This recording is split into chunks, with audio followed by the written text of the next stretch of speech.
Good evening mga idol. Karon na mga idol, update sa atong gitrabaho ganina mga idol.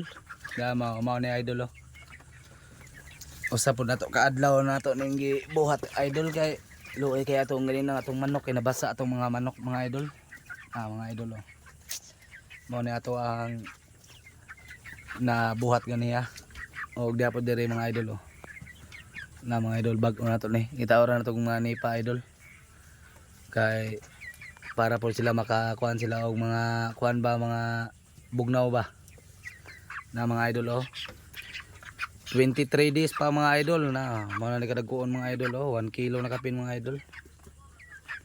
Mahintag kaluy-an taan sa Ginoo mga idol kay napatyan na po tag duha mga idol. Pero yung nana magina mga idol di magina to malikayan mga idol. Kay kuan man na diri po pikas mga idol. Mao po na ato ang mga manok mga idol oh. Pikas mga idol atong ikuha ang rice hal mga idol kay hal-hal man sila mga idol. Mga idol oh. Kuan na sila rice hal mga idol kay para di halalon ang atong kuan. 63 din na sila kabogda mga idol. Dire 100 mga idol.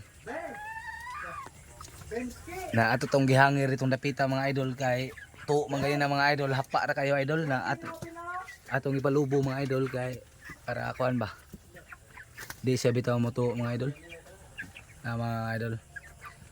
Okay, thank you for watching mga idol. Amping mo kanunay mga idol.